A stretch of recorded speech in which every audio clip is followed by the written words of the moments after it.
Good morning. My name is Jerry DiColo, and I'm the Metro Editor of the Times-Picayune New Orleans Advocate.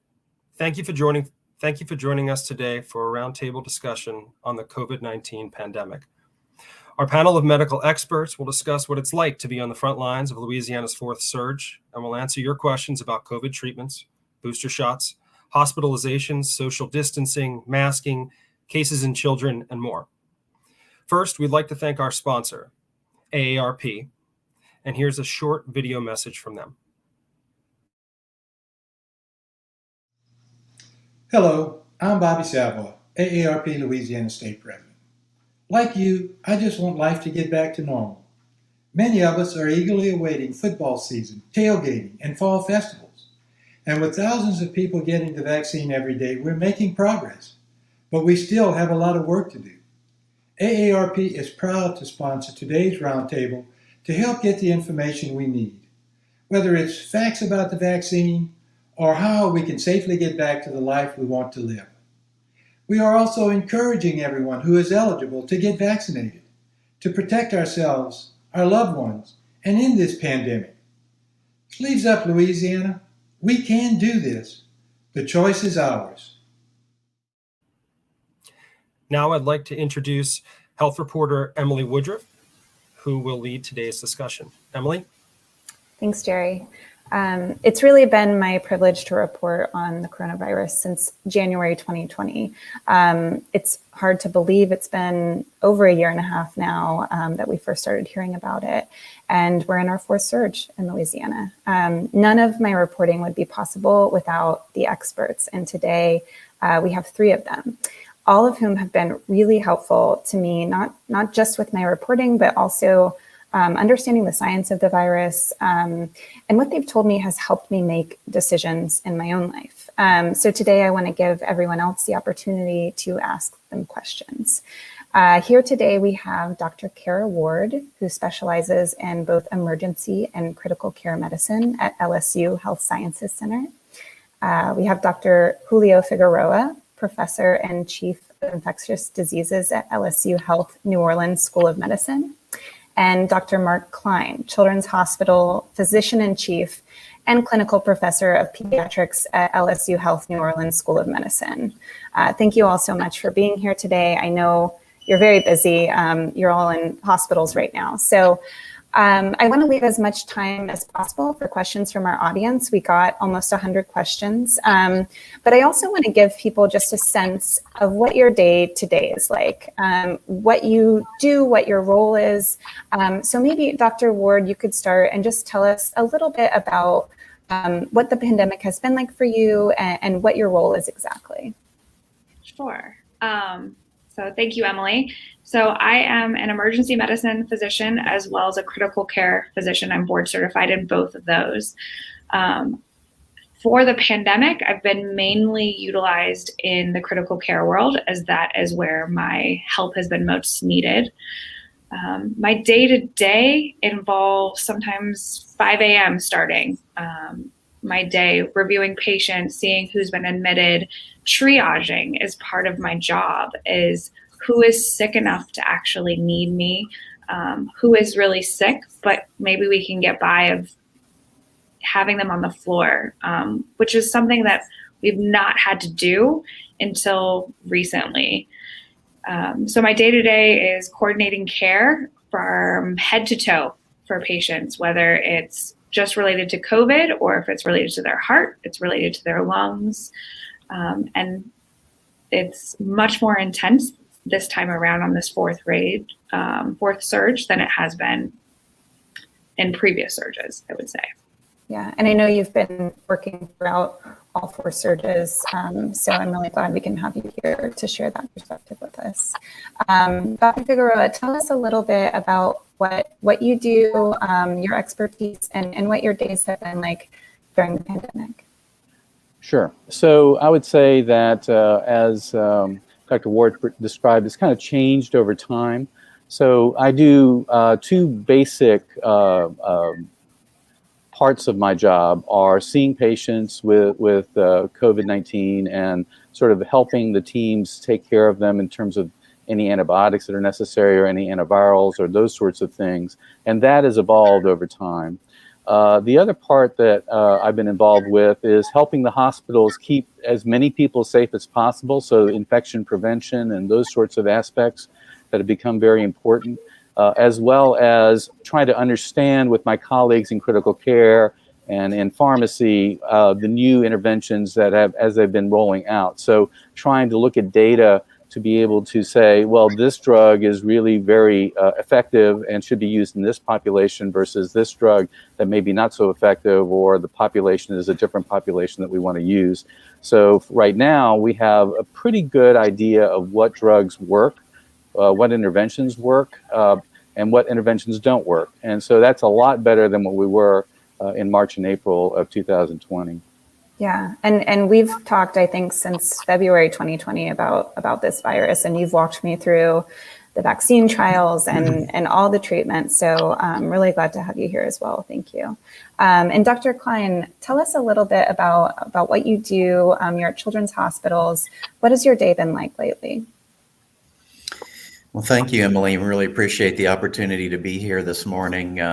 I'm a pediatrician and an infectious disease specialist by training. And my role at Children's Hospital New Orleans is to be the physician in chief. And so I oversee the other specialists who work at the hospital. Because of my special expertise in infectious diseases, I've been heavily involved in the COVID response here at the hospital. I spend a lot of time every day dealing with the availability of beds in the intensive care unit and on the acute care floors, working with the doctors, getting patients into the hospital, hopefully getting them well enough to get out of the hospital, and a myriad of other subjects that are really attached to that. COVID, of course, has put a big strain on our hospital, as it has on all of the adult facilities across the state. And we've caught a little bit of a break just recently because we were dealing with a second respiratory virus, RSV, that seems to have abated at this point. But COVID is still a huge concern for us. I would say probably the number one thing that I'm dealing with day in and day out at this point. All right. Well, we received a lot of questions. I think most of our questions were, not most of them, but the most questions on one topic were were about children. So really glad to have you here as well. Okay, so I'm gonna jump right into our questions so we can get through as many as possible. And the first one I want to address, it's a little heavy, but We've heard a lot about hospital capacity lately, right? Like the hospitals are full, people are being sent home or maybe, their surgeries are being delayed. And a lot of people have asked me, and this question came in a lot, why can't hospitals limit the number of beds allocated to non-vaccinated patients so that, and this is this person saying that, so that people who did the right thing do not die? And Dr. Ward, I remember we talked a little bit about this idea of, well, should we limit beds for non-vaccinated patients? Because that's a lot of what you're seeing, right? It is a majority of what I'm seeing in the ICU are unvaccinated. So when you hear that question, which came in from a lot of different people, what do you say to those people about this idea of not giving care to unvaccinated people? It's, again, I understand where it's coming from, and people are frustrated and scared. But at the same time, I've had many unvaccinated people that have just gotten bad information. That if they had gotten the right information or had someone that they trusted direct them, they would have been vaccinated. And again, these are young people. The majority of the unvaccinated that we're seeing are younger, they're healthy, and at this point, it's not my job to judge you, and it's not my job to be God, basically, and say who gets treated or not gets treated. It's my job to treat everyone the same way, whether you've made a choice and for whatever reason or didn't make it. So it's not as simple as that. It's not as simple as just saying you didn't make a great choice, because the reasons behind those choices are just so vast and so individualized. What's some of the bad information that you hear? I hear all kinds of things from the vaccine came out too early, they haven't tested it, it could affect my fertility. I see that in a lot of young women, especially who are trying to get pregnant or hoping to be pregnant, or even are pregnant, that they are worried about their fertility. There are people that said, oh, I read on the internet that, it's not safe and we don't know the complications, or the misrepresentation now that people that are vaccinated are getting COVID, which is true, but it's not at the same level that people who are vaccinated. So there's a lot of misinformation that gets spread very wildly, and fear is a very powerful motivator. Mm-hmm. Dr. Figueroa, is that something that, people have said to you about, oh, let's limit the beds, and we've talked about the thousands of surgeries that have been delayed, and the people who suffer, and have suffered and will suffer for years because they're not getting the same care that they might. What do you say to those people?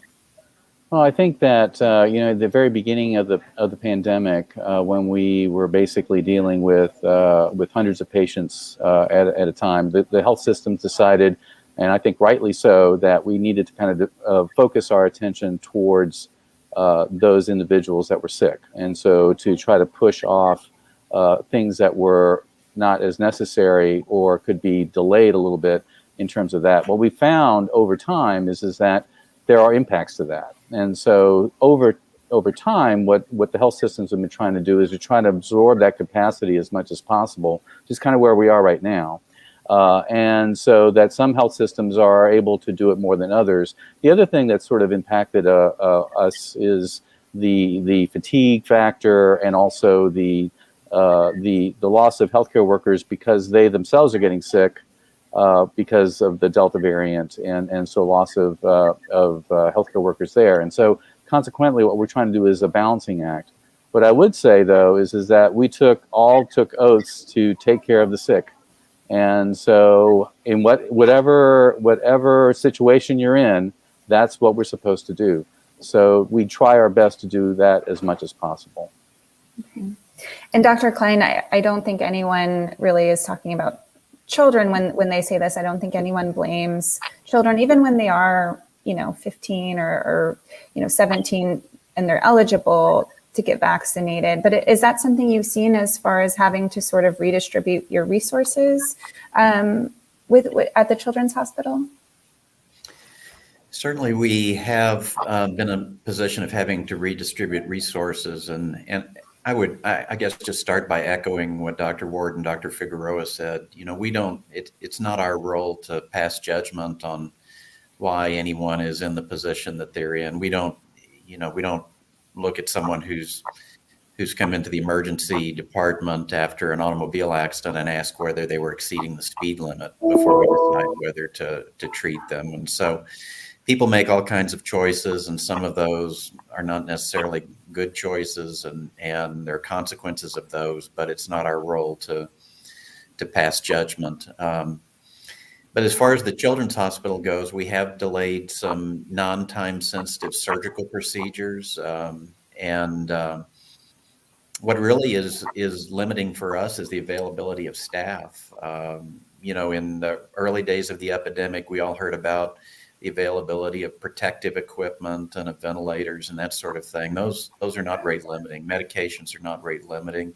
And even bed availability is not rate limiting for us. It is simply the availability of staff. And so we've pulled nurses who are assigned to administrative roles back into the inpatient areas. We've moved nurses who are working in our outpatient clinics back into the inpatient area to help us cope with the numbers. We've done a lot of things, and we're doing our best to recruit and onboard nurses and respiratory therapists and social workers and so on. But this is a big challenge across the state. It's not unique to New Orleans or to Louisiana even. And the fact fact of the matter is, we haven't seen anything like this before, and COVID is putting a real strain on health systems, and we're doing the best we can. I would just say one other aspect of this is where children are concerned in particular, they don't have a lot of options. So if the Children's Hospital says, sorry, we're full, we don't have any more room to take care of a seriously ill child, that child doesn't have, 2 or 3 or 5 other hospitals that they can go to in the region. They may have to try to go to Houston or to Birmingham or to Atlanta for treatment, and that's just not practical for a child who is critically ill. So we've got to work hard to make sure that we can accommodate every child who needs us. Yeah, I think when we say hospitals are full, people don't necessarily realize that means that there just aren't the people there, that there just aren't enough people to check on the medications and check people in and talk to everyone and make sure everyone's getting their care. So that's a good point. I want to go back to something, Dr. Ward, you said. We got a lot of questions about, if you can spread it when you're vaccinated, what's the point? I'll just read it. It says, if you can still spread COVID, even though you're vaccinated, and you can test negative, but then become positive in the next 72 hours, what's the point of these test requirements? Other people said, I have natural immunity, and I think that should be more emphasized.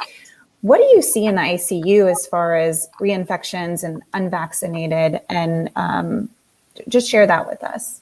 So, it's a great question, and it's been very prevalent in the community. There are some unvaccinated or vaccinated people that we're seeing, but they tend to be the patients that are sicker at their normal baseline, walking around every day. These aren't patients that are healthy. These are patients that are on long-term dialysis. These are patients that are getting chemotherapy. These are patients who are on drugs for, things like arthritis or Crohn's disease or something else. So these aren't the healthy patients of what we're seeing as the vaccinated. There are still hospitalizations of vaccinated patients, but they're not requiring to see me. I'm not seeing those patients, which is a good thing. So I would still strongly encourage everyone to get vaccinated. I will say, speaking just from a personal experience, I actually had COVID twice last year and was first in line to get my vaccine as soon as possible. Because yes, there is maybe some natural immunity with antibody formation with getting COVID. We just don't know how much it is, and everybody varies differently. Whereas the vaccine actually forces your immune system to create natural antibodies. The vaccine is not antibodies. It is making your body create these natural antibodies at a much higher dose that we know is more protective. So I encourage absolutely everybody, whether you've had COVID or not, to get the vaccine. Do you see patients who, I'm not sure how much they can communicate with you, but do they say, oh, I had it and, whenever in 2020 and they didn't realize that they could get it so bad again? Is that something you've run into? There's been some of that, not as much. I think most of the people that had COVID in 2020 were scared enough at that point to get the vaccine when it was available. There are some people who said, oh, I had it recently. I thought I had to wait for 6 months, which I'm not sure where that data is coming from or where that idea that you have to wait to get the vaccine. There is some data, if you get monoclonal antibody treatment, you wait 90 days, but that is really the only data we have. So I think there's some false information and false sense of security that people have that, oh, I had COVID, so now I have antibodies. And that's not the case. And Dr. Figueroa, I know we've talked a lot about, what the vaccines are really meant to do. So what would you say to someone who says, I'm healthy, I think I had COVID, I don't really need the vaccine, right? Or, what's the point if even the vaccinated can test positive and spread it? So let me address the vaccinated can test positive and spread it part first. So that is true that some vaccinated individuals have been shown to be able to have the virus in sufficient levels in order to transmit to other people. But more data evolving as we understand this and showing that window is a lot shorter in those individuals rather than the unvaccinated, which is a lot longer. The second is that the viral load seems to be less in terms of the ability of actually to detect the virus in the secretions, which is kind of what causes the transmission.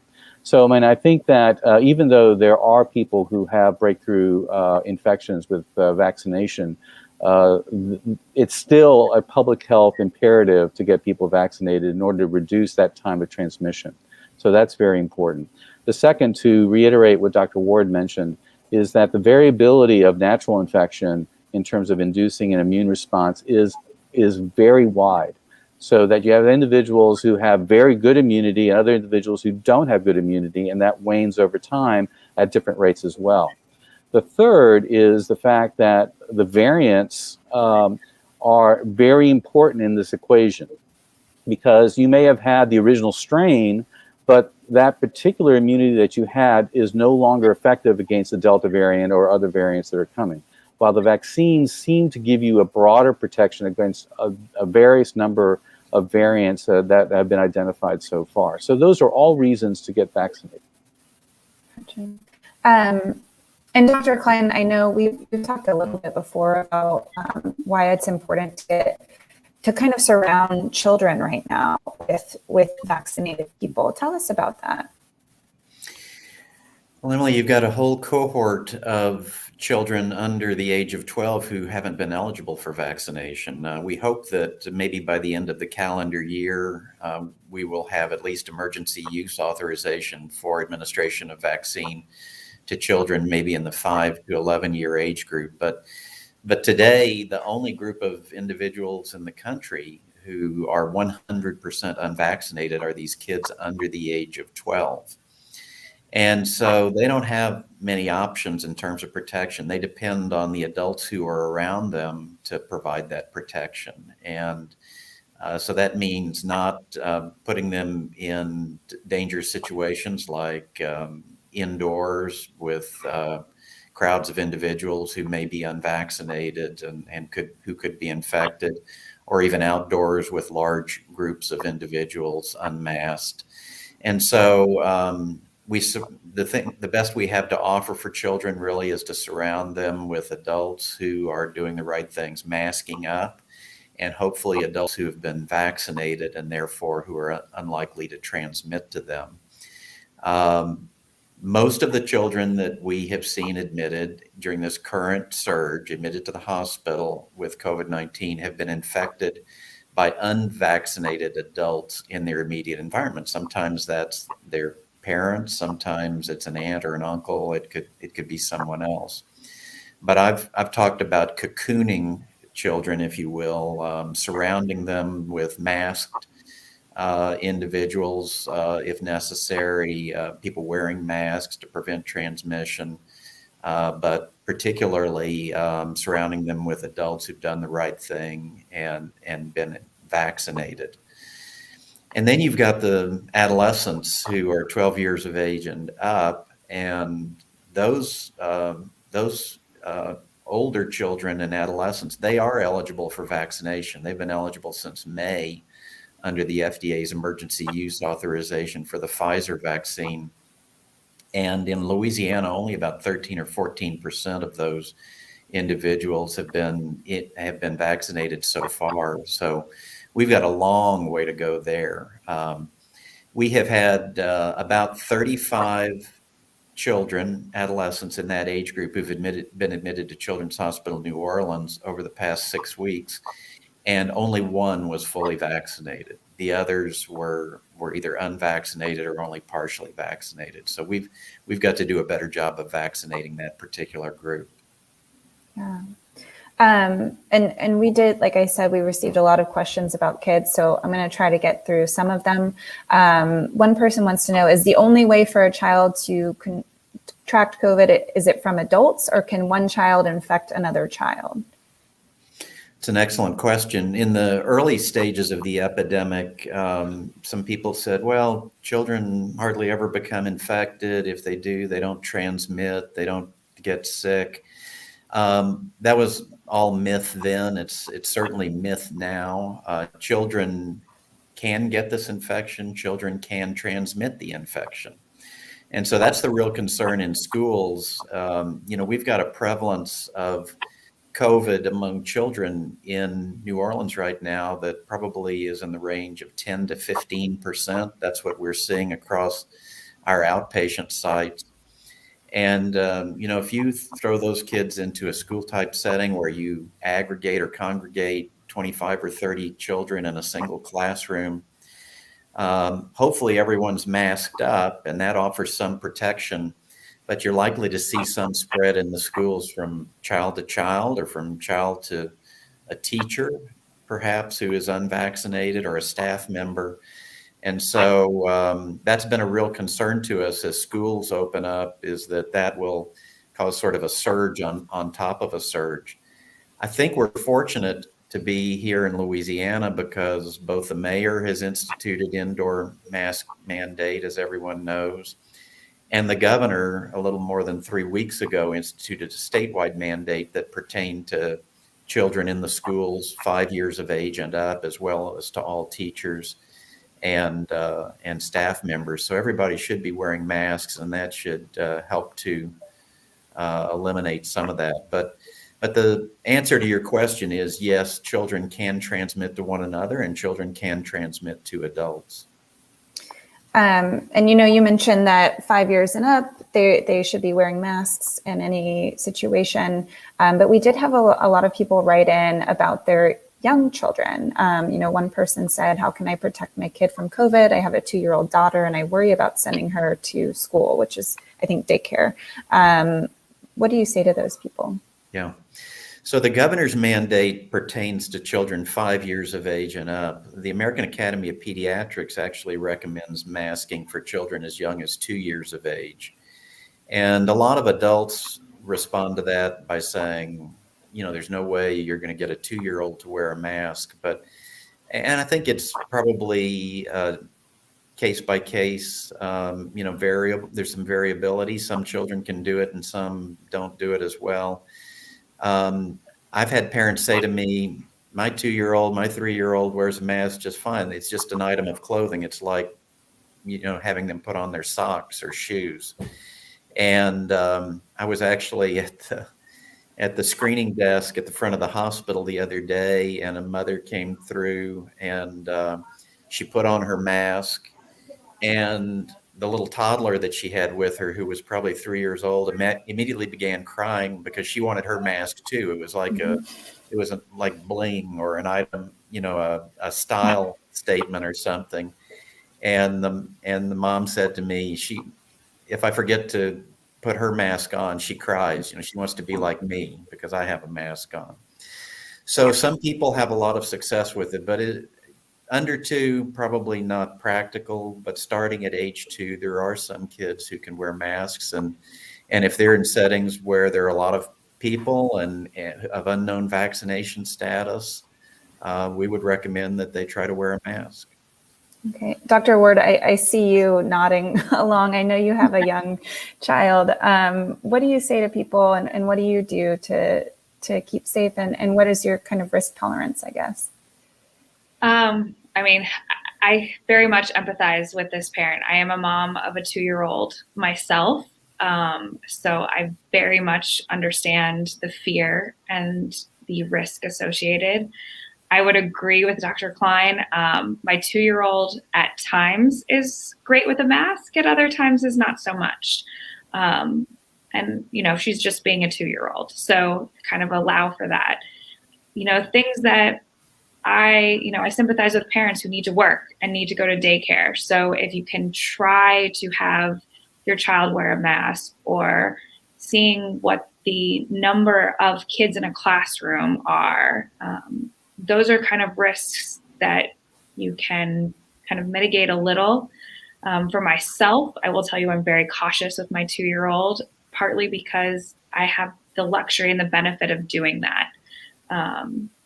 from what I do for a living, and being able to keep her safe from me even. The more fear is that not that someone else is going to give it to her, or that I'm going to give it to her.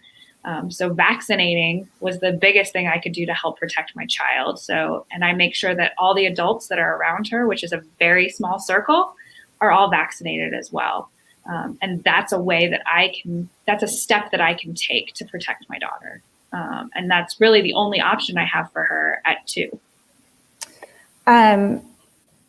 Yeah, I think that's a great point to just, as Dr. Klein said, cocoon the children. So a lot of people had this question that involves children about, things seem pretty bad in Louisiana, right? We're at an all-time high, and, we have been for a bit. So this person, asks, should we be shutting down as community spread so bad? Dr. Figueroa, I'll ask you, have you considered, I can remember a conversation with you maybe back in June, and you said, Jazz Fest is gonna not be the Jazz Fest. And, then a few months later, your prediction came true. Should we be shutting down more things? Well, I think that we have to be very careful in all the different aspects of communal gatherings. So an example would be Jazz Fest, the Saints games and things like that. And so the vaccine mandates and those sorts of things are just starting to roll out.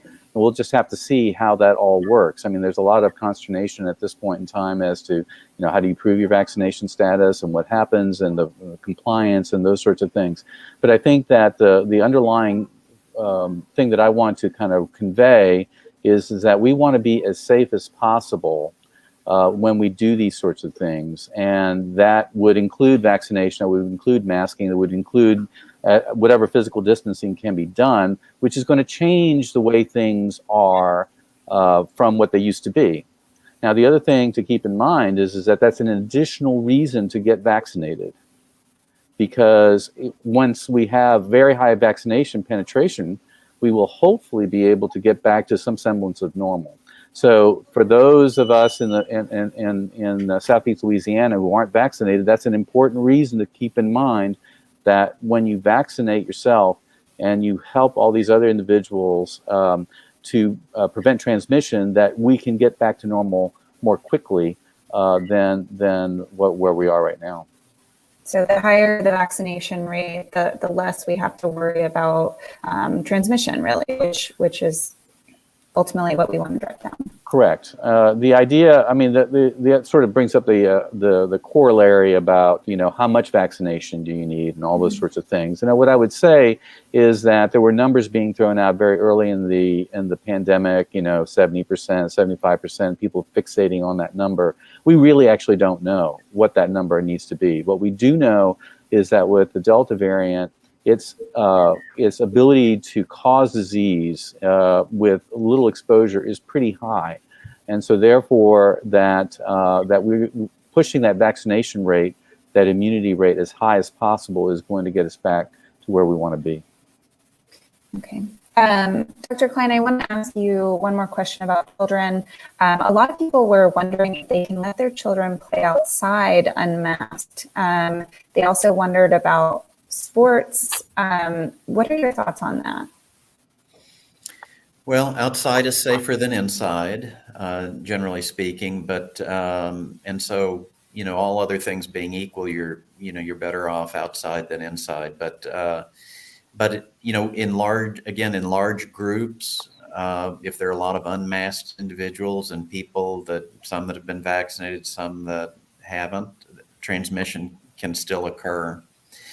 And as far as sports are concerned, it's the same thing. To the extent that there is no physical distancing, to the extent that you're coming in contact with unvaccinated or unmasked individuals, you're going to have some risk associated with that. And as Dr. Figueroa alluded, it's really it's not an all or none thing. It's not this conveys some risk and this other thing conveys no risk. It's about risk mitigation. It's about being as safe as we can be while we hopefully go about our lives in, with some semblance of normalcy.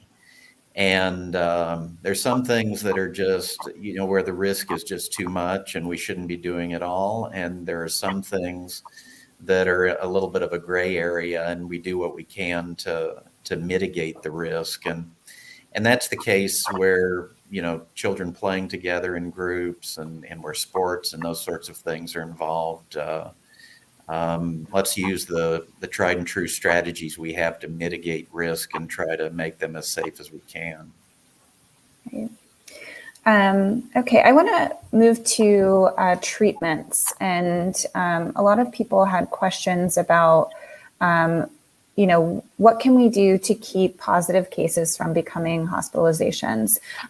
Dr. Figueroa, can you tell us a little bit about the options for people right now, how they've evolved? So initially, there was a lot of interest in repurposing drugs that were used for other purposes. So the hydroxychloroquine and the azithromycin and ivermectin, those sorts of things.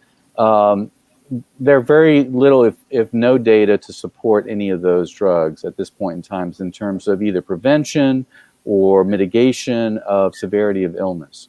So the one strategy that seems to be most effective, and even with the Delta variant, is using the monoclonal antibodies from Regeneron. So Regencov is sort of the trade name for that. So for individuals who are at high risk for progression into severe disease, that's actually what's the recommendation at this point in time. And the hospitals are working out systems and have worked out systems in order to be able to get those infusions, because it's an infusion that needs to be done. There's some ability to do what are called subcutaneous injections. So you actually inject it into just underneath the skin, but that's for certain types of patients. Now there's also a prevention component to that the FDA just recently approved for those monoclonal antibodies. So at this point in time, that's really our best modality to mitigate or reduce severity as well as the appearance of COVID-19 in exposed individuals with high risk. Okay. Dr. Klein, is that the same for children? What are you able to do for these sick kids? Yeah, it's more or less the same, Emily. The FDA's emergency use authorization for monoclonal antibodies was for children 12 years of age and up. So we do have that option in teenagers, not for younger children. And fortunately, the rate of hospitalization and mechanical ventilation and death and so on, the most adverse outcomes in children is much, much less than it is for adults who are older or who have other comorbid medical problems. And so we don't deal with the same sort of risk magnitude that the adult providers do. But yes, for kids 12 years of age and up, we do have monoclonal antibodies as an option if we think that child is at risk for severe disease. And Dr. Ward, tell us a little bit about once someone gets to you, they're pretty sick, right? So what are you able to do? So absolutely. By the time they get to me, the monoclonal antibodies are not an option at that point. There are some drugs that we're still using. One of them is called Remdezvir. It's an antiviral. There are still limitations with this drug. There are limitations whether your lab values, so things like liver dysfunction, how far out you are from sickness, how sick you are, you may not qualify for that. It is also a risk benefit for each patient because it is a volume that we have to give patients, and we know that lungs are not happy when they're wet. So if we have to give a large volume of something, the benefit of that drug is not going to outweigh the risks of what we do to the lungs. There's another, couple of drugs that are on the market. They're a little bit harder to come by. We've had some shortages. Tosalizumab is one of them. It's another antiviral. and it also does not come without risks. So it is a drug meant to suppress your immune system. So with that also comes more infections, potentially. So it's not a cure by any means. So these are drugs that I would say are oftentimes Band-Aids. In kind of like layman's terms, our Band-Aids are kind of buying time as we wait for other things to work. What we do know that works is steroids. We've been giving Decadron high doses in these patients. And then it's good care of people's lungs that we've been doing for years and years, good critical care. And that's the only thing that seems to be effective, and time. And unfortunately, we have no way of predicting whether one individual will do well or one individual will not. There's some things that point to it, things like disease processes that they have underlying. Like say if you have diabetes, you're very overweight, you have high blood pressure that's uncontrolled. Those things may point to you not doing as well. However, we've seen people who are otherwise healthy that have not done well and have no medical problems. So it's not completely the answer. There's something underlying that we just don't know.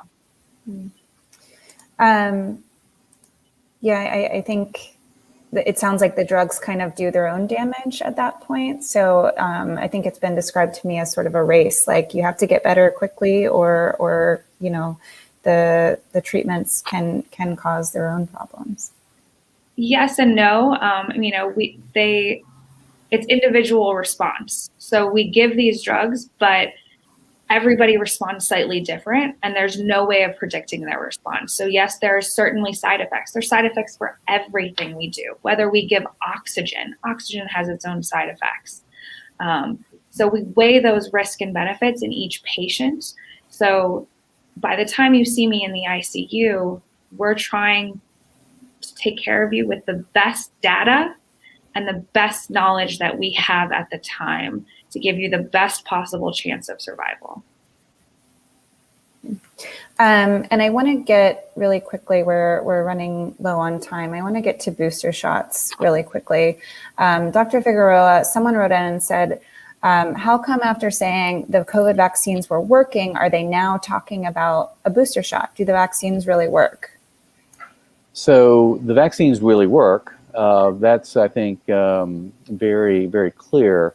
What the data from Pfizer and to some extent Moderna and then J&J just reported today about their own data, which has not been published yet, that the antibody titers kind of wane over time. So in other words, you get a very good response, but then it kind of over time kind of starts going down to a point where some people might benefit from getting an additional dose. So that is one thing. So those are normal individuals, normal meaning, most of us, like myself. There's another group of individuals that the FDA actually did, and the CDC Committee on Immunization Practices actually is focusing on, and that's that immunocompromised group. So these are the people with cancer or getting other types of drugs, as Dr. Ward mentioned. Those individuals don't tend to respond as well to vaccines in general. So that it appears that an additional dose, instead of 2 doses, maybe giving 3 doses of the vaccine may be more effective than just doing the 2 dose for those individuals. So it's going to be actually 2 different things that are going to probably come out of this. One is that normal individuals over time might need a booster shot. The second is that for immunocompromised individuals, in order to maximize the effectiveness of the vaccine, that we may need to alter that to include a 3rd dose in the routine series. Well, thank you all so much. I think we could stay here all day and answer these questions. I'll just ask you, is there any final thought that you'd like to leave people with? If you could tell everyone one thing, Dr. Figueroa, we can start with you. Anything else you think people should know? I think the major thing is that vaccines work, and so therefore we need to vaccinate as much as possible. and that this is a real deal. So Dr. Ward and Dr. Klein have been very eloquent in terms of saying what the impacts are in children and in adults. And this is a real disease that is killing people. And so that we have the tools in order to be able to prevent that. And I would encourage everyone to take those tools and use them. Dr. Ward, anything else you want people to know? I would echo what Dr. Figueroa says, encourage everybody to get a vaccine. The best way to not see my face in the ICU is to get the vaccine. And then I would just encourage people to have some empathy and compassion for those that are around us, those that are working in the healthcare field, whether we are nurses, doctors, respiratory therapists, even our cleaning crew. We're tired, we're working longer hours. Please have compassion for us as well and for each other. And the best way you can help us is to help yourself and get vaccinated. Thank you. Dr. Klein, anything else that people should know? I'd like to say it's been an honor to be on this panel today with Dr. Figueroa and Dr. Ward. Louisiana and New Orleans are really fortunate to have physicians of their caliber doing this work. And I would just echo what they've said already. We have tools at our disposal. We are not defenseless against this virus. If we all do the right thing, if we mask up, if we distance, and if we take the vaccination, everyone who is eligible should take the vaccination. If we do those things, we can put this behind us. If we fail to do those things, we're going to continue to confront new surges and new variants of this virus. And what we're experiencing right now is going to be our new normal. And I don't think any of us wants that for the coming years. Well, thank you all. I have the privilege of talking to you somewhat regularly, but I'm so glad I was able to share just your insight and your wisdom today with everyone. I really appreciate it. Thank you. Thank you, Emily.